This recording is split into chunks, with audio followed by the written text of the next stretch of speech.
Did you know North Carolina once paid enslavers to execute black people in bondage? This dark chapter in history needs to be told. On January 18, 1771, the North Carolina General Assembly authorized payments to enslavers for executing enslaved black people. Records show nearly a dozen enslavers were compensated, including one in Duplin County who received £80 for the execution of a man named George. This policy was part of a brutal system designed to control and dehumanize black individuals while protecting the financial interests of enslavers. While this moment reflects the cruelty of slavery, it's also a reminder of the resilience of those who endured it and the importance of acknowledging this history. What's your take? How can we better remember and address these painful truths? Follow for more untold stories of America's history and the lessons they teach us today.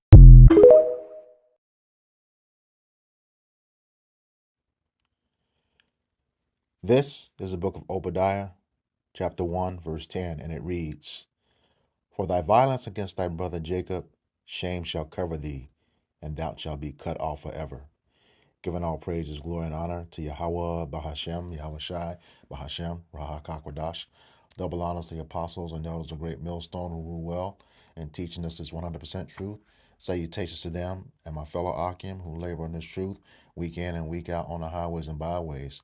Also salutations to the hopeful elect of the scattered 12 tribes of Israel, scattered to the four corners of the earth that be like unto the speckled bird, also known as your Israelite foreigners and your so-called Negroes, Latinos, and Native Americans.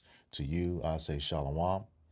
This is your brother Ayashar Barzal from the Indianapolis branch of the Great Millstone, coming back at you with another lesson that is edifying to the elect body of the nation of Israel.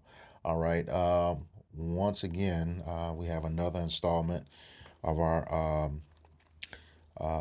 camps series, For Thy Violence Against Thy Brother Jacob, really going through the history of all the hell that Esau Edom has put on Jake, being over here in America.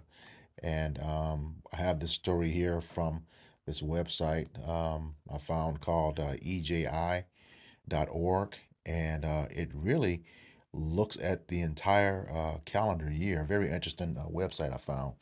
Looks at the entire calendar on how on things that happen to Jake on every day of the year throughout the history of slavery.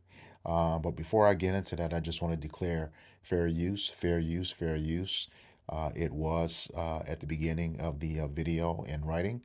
Okay, so fair use, fair use, fair use. And so I'll go ahead and get into this article.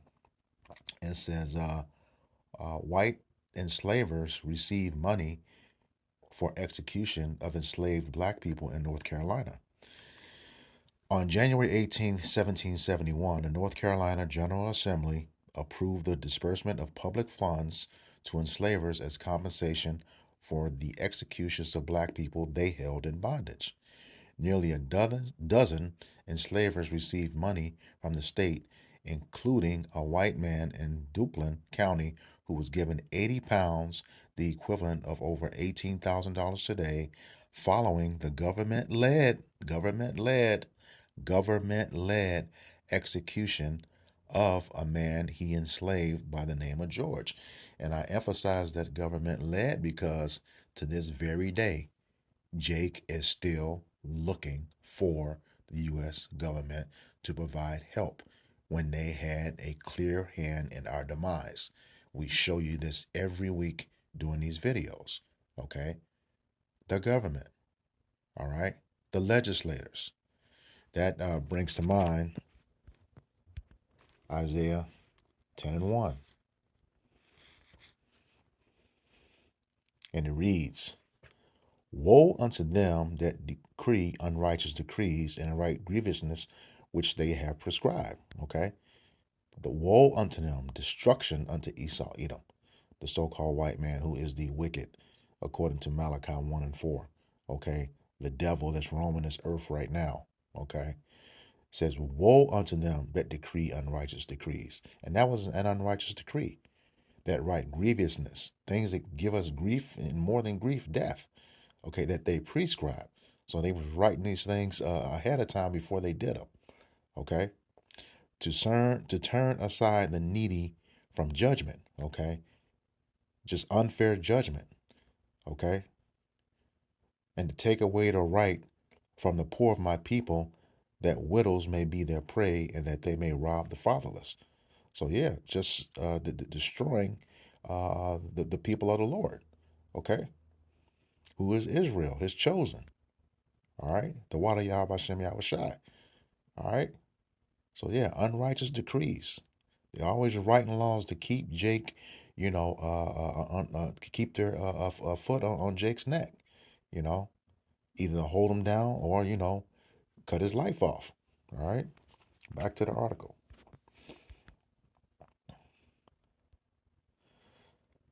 And it says in 9 of 13 colonies, laws provided economic support and compensation to white people after the execution of black people they enslaved, with the earliest compensation law, there's a law, established in 1705 in Virginia, in a system that subsidized enslavers and permitted the continued trafficking of humans and their summary execution. The state could enact capital punishment without consequence or complaint from enslavers.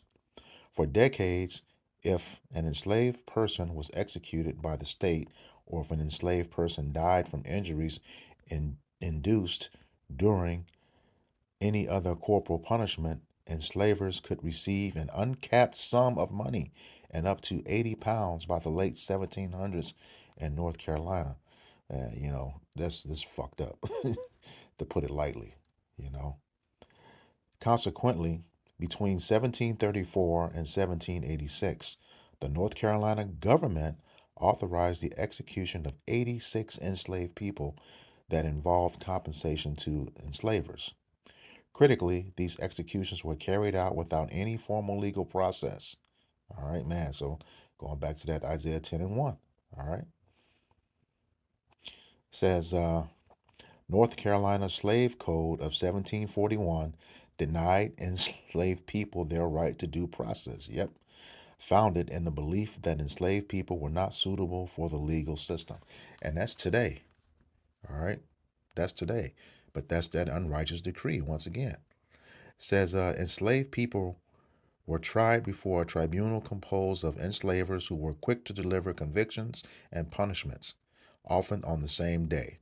In 1793, this practice was recodified in North Carolina, as enslaved people were only entitled to a trial made up of a jury of good and lawful men, owners of slaves.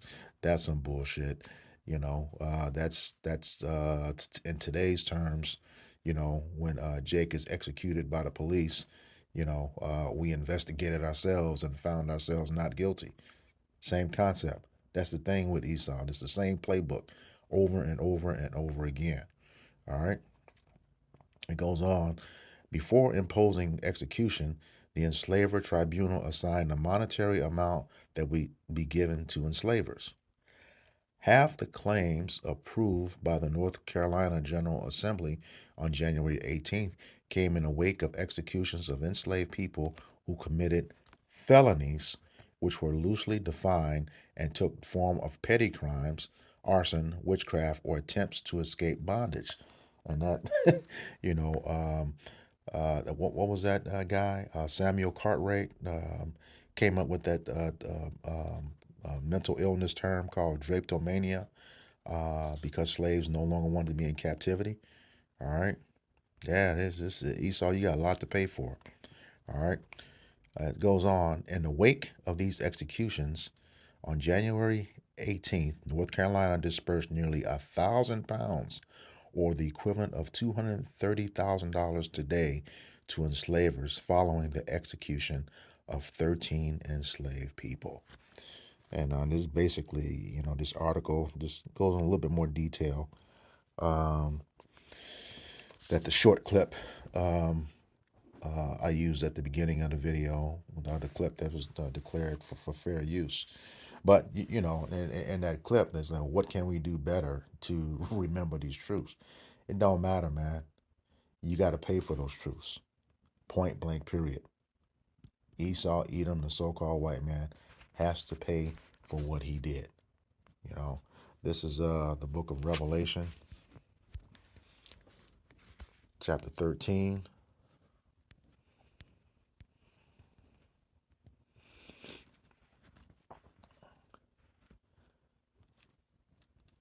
Verses 9 and 10, beginning at verse 9. If any man have an ear, let him hear. If any man has understanding, let him understand. He that leadeth into captivity shall go into captivity. He that killeth with the sword must be killed with the sword. Here is the patience and the faith of the saints. And who has had us in captivity? Who was given the blessing of the sword? Okay, Esau, Edom, according to Genesis 27:41. The sword was his blessing. He's also a sword of the Lord to inflict this punishment. I believe that's in Psalms 9 and 17. Let me grab that.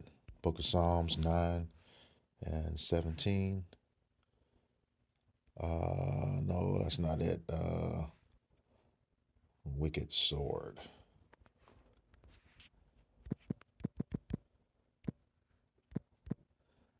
I normally know that one right off the top of my head. Psalm 17:13. All right. It says, arise, O Yahweh Bashem Yahushai, disappoint him, cast him down, deliver my soul from the wicked, who is Esau Edom, the so-called white man, okay, according to Malachi 1 and 4, which is thy sword, okay? So going back to that Revelation 13:10. Again, he that led into captivity shall go into captivity. He that killeth with the sword must be killed with the sword. You know, and the sword, you know, is today's the modern day gun all the way up to the ICBM missile. Okay, so it's a killing instrument, an instrument that can bring great harm to your health and death. Okay, all right. Whose captivity have we been in? You know, Esau Edom's. That's proven today. All right, that's in let me get the book of Jeremiah. Slakia 50 and 33, and it reads, "Thus saith Yahweh Bashem Yahushai of hosts, the children of Israel and the children of Judah," that's the northern kingdom and the southern kingdom, "were oppressed together, and all that took them captives held them fast. They refused to let them go." All right, we're still here. You know, let them go from where? Verse 34, "Their Redeemer is strong, Yahweh Shai. Yahweh Bashem Yahushai of hosts is his name. He shall thoroughly plead their cause, that he may give rest to the land and disquiet the inhabitants of Babylon." Who are the inhabitants of Babylon today? Esau, Edom, the so-called white man who has us oppressed together. Okay, because we know the last time, uh, um, both the northern and southern kingdom were in captivity was when we came out of Egypt. Okay, this place is known as spiritual Egypt right now. It's also known as Babylon the Great. Okay, so yeah, that's Edom, Esau Edom, who was running that, and I can prove that with Psalms 137, verses 7 and I believe it's verses 7 and 8. 137. Slakia.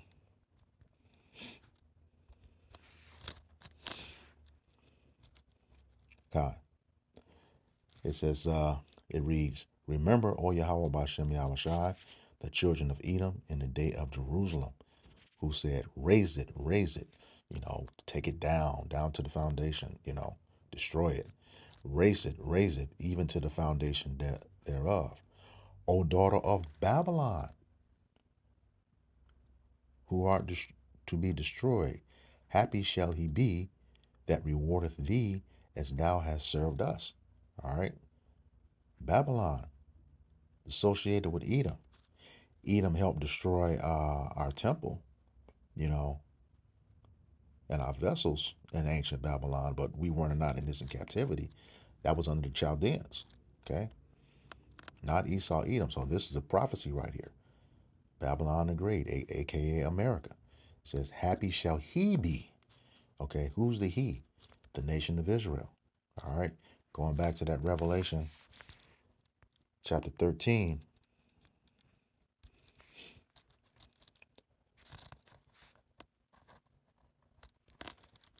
verse 9 and 10. Okay, so we know who led us into captivity. We know who killed with the sword.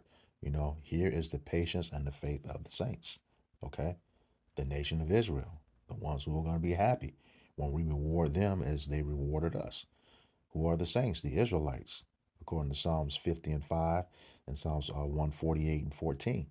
All right, the saints are the Israelites. All right, so yeah, you're gonna have to pay for that, Esau, Edom, in a mighty way, in a mighty way. This is the book of Joel,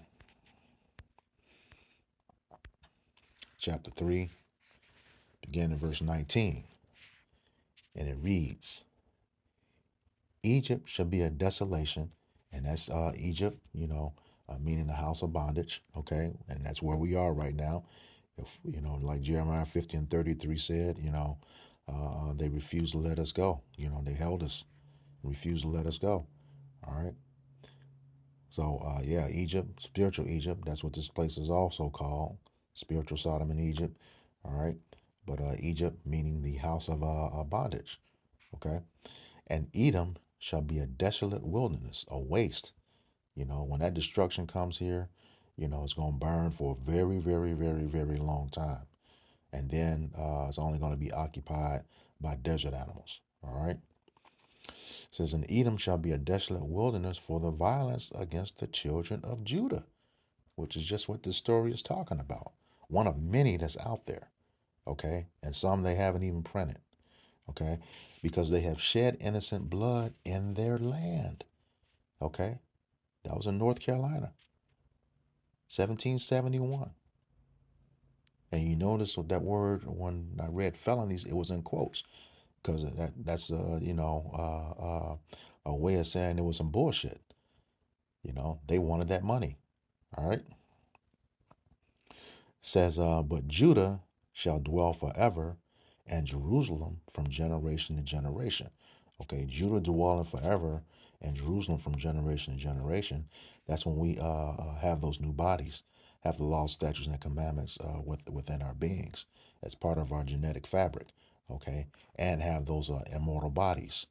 They can never again be defiled. Okay, and it says, verse 21. For I will cleanse their blood that I have not cleansed. For Yahweh Bashem Yahweh Shai dwelleth in Zion. And that Zion means a monument, okay? Which is us, the nation of Israel, okay? All right, so and now, that Judah dwelling forever in Jerusalem, that's going to be the elect. The 2/3 are going to come back through them, all right? And they're going to be all right in the kingdom. But right now, when everything gets ready to take off, that's going to be the elect wreaking havoc on them. All right. So yeah, it's verse 21. For I will cleanse their blood that I have not cleansed. For Yahweh Bashem Yahweh Shai dwelleth in Zion. How is that blood going to be cleansed? All right. That's the first question. How? Numbers 33, 35, and 33. And it reads, so ye shall not pollute the land wherein ye are, for blood it defileth the land, and the land cannot be cleansed of the blood that is shed therein, but by the blood of him that shed it. All right. So that's the true reparations for you, Esau, Edom, so-called white man. Your bloodshed for what you did to us. It's going to happen to you in righteousness. That's the true reparations. Keep your money. We don't want it. It's not worth anything anyway, or won't be anyway. It's crashing. We don't want it. Scripture says, no man is going to save us anyway, according to the curse, you know. No man can redeem us. Only the Lord can redeem us, according to Isaiah 47, chapter 47, verse 3 and 4. Only He can redeem us, We don't want yours. Because, even like the scriptures say, even when you do good, your wickedness is going to eventually show up. you know, you really don't mean it. There's always something behind it. All right. It says your tender mercies are cruel. Nope, keep your money.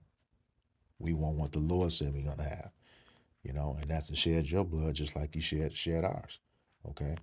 So that answers how the blood is going to be cleansed. Next question is who is going to cleanse it? All right. This is the book of Ezekiel, chapter 25, beginning at verse 12. And it reads, Thus saith Yahweh our power, because that Edom hath dealt against the house of Judah by taking vengeance, and hath greatly offended, and revenged himself upon them. Okay, and that revenge is because of the birthright. Going all the way back to Genesis 27, that you sold, you gave up, okay, for some raw meat, which is another clue of who you are today. You're the one who eats meat with the blood in it, and that's against the law.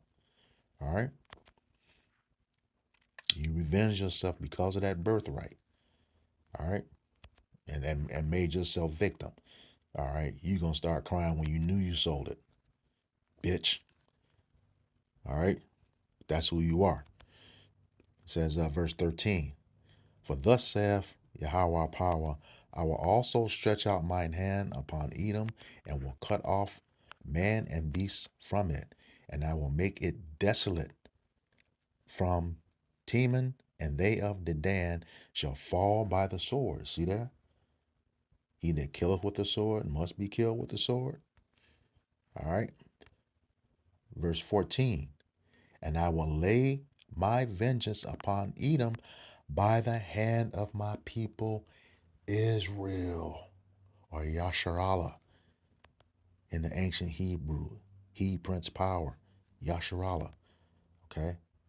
And they shall do in Edom according to mine anger and according to my fury, and they shall know my vengeance, saith Yahweh our power. So yeah, he's gonna use us to bring that pain. All right. And you're not gonna like it. We know you're not gonna like it. All right. And it's gonna be most enjoyable. Like the scriptures say, we're gonna meditate terror on you day and night.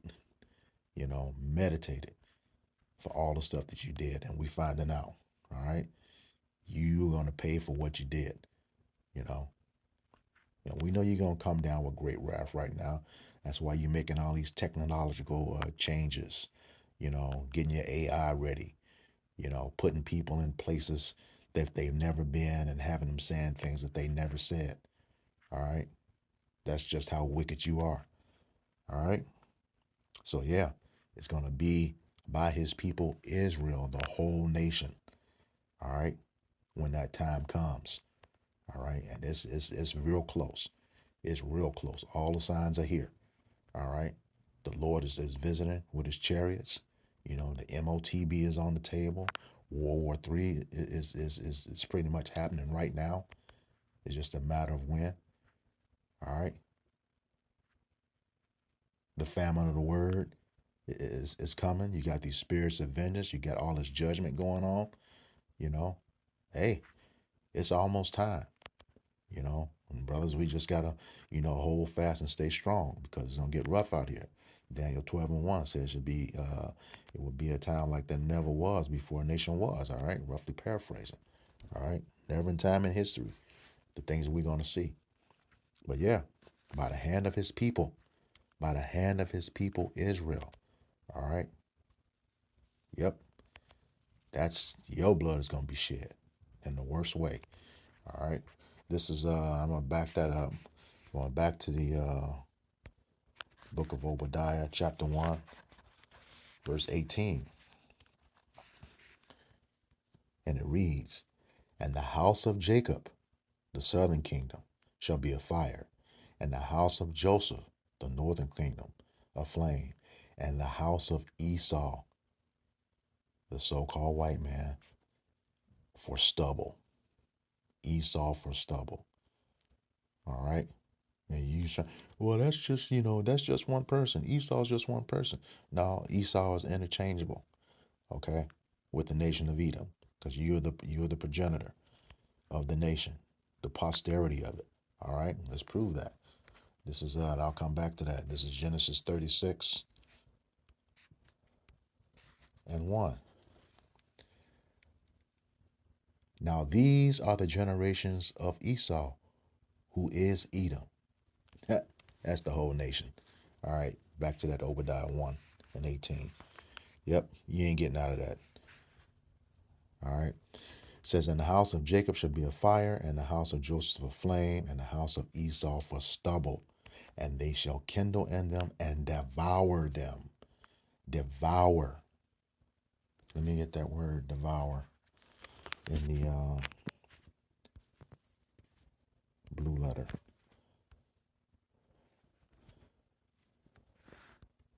Obadiah 1. Should have had that open. I normally do. That's all right, though.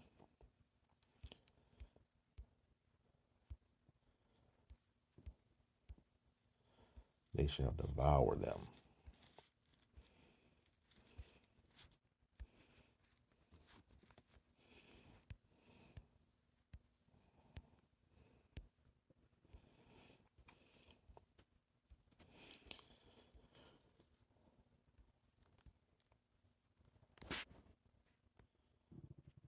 Okay. Ooh. Okay. Devour. A call. In the Hebrew, a call. To eat, devour, burn up, feed. Of course, we won't be eating you. That's not righteousness. To devour, slay of the sword. To devour, consume, destroy. Oppression. You're going to have that too. All right. To be wasted, destroyed of the flesh. All right. Let's get it in the KJV Strongs. It says a call, primitive root, to eat literally or figuratively. All right. It's definitely figuratively. At all, burn up, consume, devour. Hey, so you're going to be destroyed, point blank, period. And there should be, go back to that scripture, okay? It says, start back at the top. "And the house of Jacob shall be a fire, and the house of Joseph a flame, and the house of Esau for stubble, and they shall kindle in them," burn them up, devour them, burn them up, destroy them, "and there shall not be any remaining of the house of Esau, for Yahweh Bashem Yahweh Shai have spoken it." So, yeah, your clock is ticking. All right. There's a round two to manifest destiny. You know, Unfortunately for you, Esau Edom is going to be final, and you will never recover from it. According to this scripture in Revelations 18 and 15, where you're going to serve your captivity twice as long and twice as hard before you're destroyed. So with that, I hope this lesson was edifying to the elect body of the nation of Israel. Once again, I'm going to give all praises, glory, and honor to Yahweh, Bahashem, Yahweh Shai, Bahashem, Raha HaKakodash. Double honors to the apostles and elders of Great Millstone who rule well in teaching us is 100% true. Salutations to them and my fellow Akim who labor in this truth week in and week out on the highways and byways. Also, salutations to the hopeful elect of the scattered 12 tribes of Israel, scattered to the four corners of the earth, that be like unto the speckled bird, also known as your Israelite foreigners, and your so-called Negroes, Latinos, and Native Americans. To you, I say Shalom, Kwam Yasharala, Ababa Ball. Shalom.